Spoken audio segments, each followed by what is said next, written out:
आज देखिए एआई जो है वो हमारे रूटीन में जम चुकी है। आगे फ्यूचर के लिए एक न्यू पड़ जाएगी। भारत सिर्फ आईटी में नहीं बल्कि एआई में भी उनसे आगे है। सराहनीय कदम है और ये आगे के लिए फ्यूचर सबसे महत्वपूर्ण एआई समिट का आयोजन किया जाने वाला है और जिसमें 100 से ज्यादा विदेशों से डेलीगेट्स आएंगे। इसके अलावा 500 से ज्यादा एआई से जुड़े हुए तमाम जो अधिकारी हैं वो रहेंगे।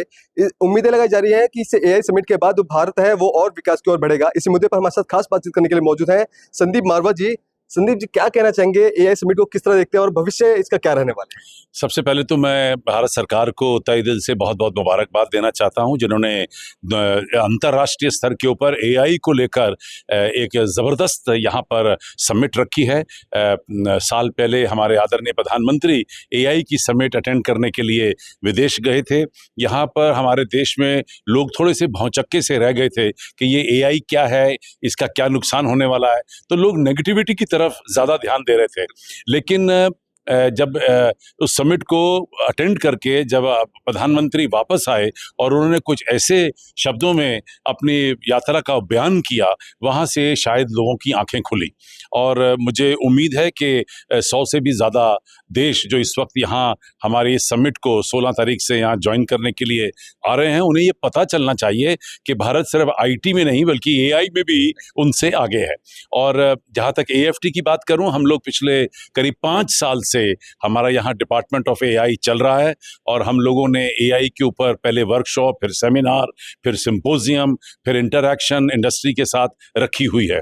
हमारे 5 साल पहले मुझे अच्छी तरह याद आता है कि जब हम लोग एआई को लेकर यहाँ चर्चा कर रहे थे तो बहुत सारे स्टूडेंट और फैकल्टी भी हॉल से बाहर निकल गए थे कि ये सब क्या है। उन्हें लग रहा था कि ये एक अजीब और गरीब बात हो रही है, ऐसा तो हो ही नहीं सकता। लेकिन आज देखिए एआई जो है वो हमारे रूटीन में जम चुकी है। मुझे वो इंटरनेट के दिन याद आ रहे हैं कि जब आज से 20 साल पहले इंटरनेट की बात की जाती थी तो लोग इसी तरीके से अजीब और गरीब सवाल पूछते थे। लोगों को डर लगता था कि उनकी कहीं नौकरियां चली जाएंगी, काम खत्म हो जाएंगे और पत्रकारिता बंद हो जाएगी और बिजनेस बंद हो जाएंगे। कुछ नहीं हुआ। इंटरनेट हमारी ज़िंदगी का एक हिस्सा बन गया और हम लोग पहले से कई गुना आगे बढ़ गए हैं। शायद यही आज मुझे फिर से कहते हुए कोई संकोच नहीं है कि एआई हमारी ज़िंदगी का हिस्सा बनता जा रहा है और आने वाले दिनों में लाखों नहीं बल्कि करोड़ों की तादाद में लोग इससे जुड़ेंगे और हम लोग इसको रोज़मर्रा की ज़िंदगी में लेके आएंगे, काम बढ़ेगा और हमारी जो जीडीपी है वो भी आगे बढ़ेगी। सर, एक सवाल ये भी रहता है, जैसे अस्पतालों की हम बात कर ले जाए, वहाँ पे भीड़ बहुत ज़्यादा होती है, डॉक्टर्स की कमी होती है। एआई समिट में एजुकेशन को लेकर के, हेल्थ को लेकर के तमाम जो बातें हैं वो सामने आएंगी, तो भविष्य में इस तरह की जो समस्याएं हैं वो एआई के जरिए खत्म हो जाएगी? नहीं, एआई का सबसे बड़ा जो फायदा होने वाला है कि जो हम लोगों ने रिसर्च कर रखी है, जो हम लोगों ने पिछले 50 साल में काम कर रखा है, उसका सारा डाटा इकट्ठा कर लिया गया है और जो रिजल्ट जो सोचने में डॉक्टर शायद 1 हफ्ता लेता है, वो एआई आपको 1 मिनट के अंदर रिजल्ट दे देती है। जिस पैथ लैब में जाकर आप जब रिजल्ट सुबह टेस्ट कराते हैं और रात तक रिपोर्ट आती है, वो एआई आपको 3 मिनट में रिपोर्ट दे देती है। यानी कि जो मुझे लगता है, चाहे मेडिकल फील्ड है, एजुकेशन फील्ड है, टूरिज्म है, चाहे वो इंजीनियरिंग है, मतलब आप किसी भी फील्ड को आज की डेट में ले लीजिए, हम लोग ग्रोथ की रेट पर हैं, हम लोग आगे निकल रहे हैं, अग्रसर हो रहे हैं और चीज़ें इतनी आसान हो जाएंगी और उससे जब आपके कदम यानी कि जो चढ़ने वाली सीढ़ी अगर आसान होती है तो आप सीढ़ी ऊपर चढ़ जाते हैं। तो ये वो सीढ़ी है जो आपकी मदद करेगी जिंदगी में आगे आने के लिए। लोगों के मन में एक डर ये भी है कि अगर टेक्नोलॉजी इतनी जल्दी जल्दी काम करती है तो कहीं ना कहीं लोगों के रोजगार पे भी असर पड़ सकता है। क्या लगता है कि इसे एआई जिस तरह से हमारा बढ़ रहा है लगातार और टेक्नोलॉजी बढ़ रही है, तो आने वाले समय में लोगों की नौकरियों पे भी खतरा है? मुझे लगता है नहीं। ये जब भी कोई नई टेक्नोलॉजी आती है तो इनसिक्योरिटी बढ़ती है, लोगों का डर बढ़ता है, झिझक पैदा होती है, उसको इस्तेमाल करने से डर लगता है। लेकिन धीरे धीरे करके लोग समझ जाते हैं कि ये हमारे को इस्तेमाल करने के लिए बनाई गई है, ये एक टूल है।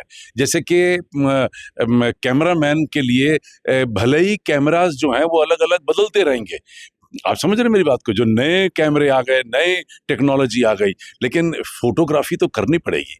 तो ये काम सारे ऐसे ही हैं। एआई एक हमारा यंत्र है आगे बढ़ने का, अपने काम को आसानी से करने का।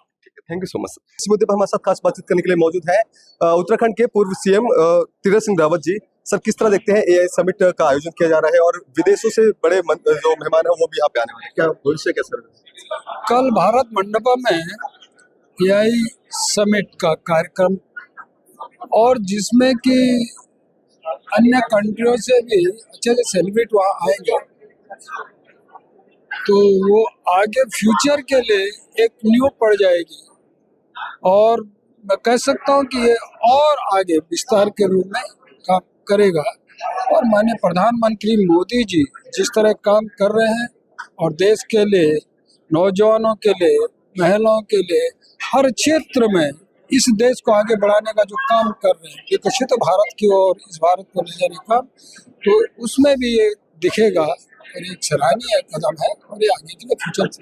इस समिट में एजुकेशन, हेल्थ और तमाम चीजों पर बात की जाएगी। क्या लगता है कि इस समिट के बाद आने वाला भविष्य बहुत ही ज्यादा आसान हो जाएगा? और निश्चित है, मैं जिस तरह का आज एजुकेशन और हेल्थ के ऊपर आज जरूरत आवश्यकता है, समाज की पहली प्राथमिकता है, और उसको लेकर के इस समिट में उसको लेना विषय को, तो फ्यूचर के लिए, नौजवानों के लिए, उनके भविष्य के लिए एक रास्ता खुलेगा और निश्चित है कि क्षेत्र में वो आगे बढ़ेंगे। जिस तरह से आपको बता दें कि दिल्ली के भारत मंडपम में 16 फरवरी से लेकर 20 फरवरी तक एआई समिट 2026 का आयोजन किया जा रहा है, जिसमें 500 से ज़्यादा एआई से जुड़े हुए अधिकारी रहेंगे और लगभग 100 से ज़्यादा जो डेलीगेट्स हैं विदेशों के वो आएंगे। और ऐसे में देखना होगा कि इस एआई समिट के बाद क्या कुछ भारत में विकास होगा और कितना ये लोगों के मन में दिलचस्पी है कि इस एआई के जो कार्यक्रम में क्या कुछ खास रहने वाला है, किन मुद्दों में बात की जाएगी। ये देखने वाली बात होगी कि जब ये कार्यक्रम होगा तो इसके बाद क्या कुछ निष्कर्ष